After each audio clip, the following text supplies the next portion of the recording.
দেখা যাচ্ছে বা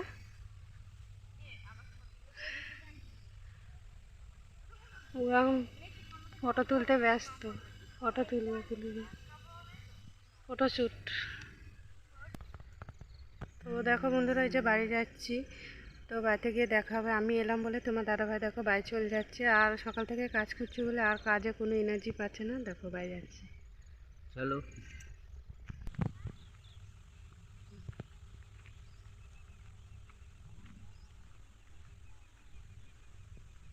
ভালো করে।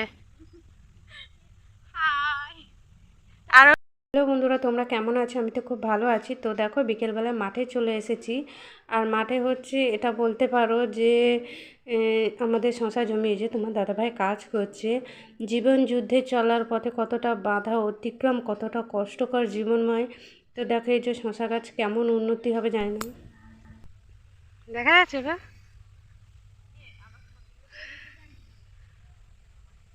ও এখন ফটো তুলতে ব্যস্ত।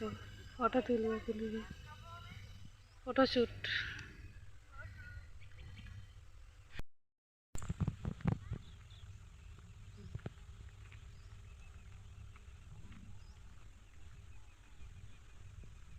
ভালো করে। আরো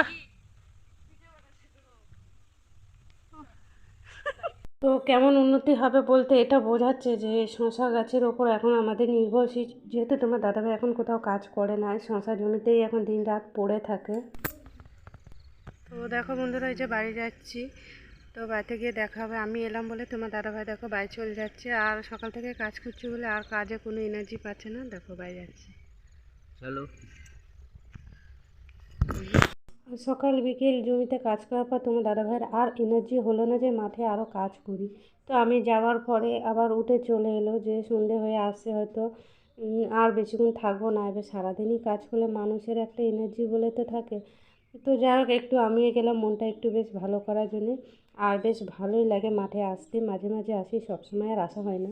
তো তোমার দাদাভাই দেখো এখানটা হাত ধুয়ে নিচ্ছে, যেহেতু ওখানে মাটিতে কাজ করছিলো আর কি। মাটি বলতে গেলে ওই যে শশা গাছগুলোই মাটি দিচ্ছিলো আর কি।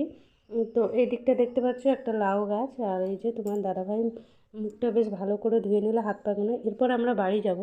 তো বাড়িতে গিয়ে দেখা হচ্ছে। তো তোমার দাদাভাই দেখো সাইকেল নিয়ে নিয়েছে। দেখো সন্ধেবেলায় বাড়ি চলে এসেছি।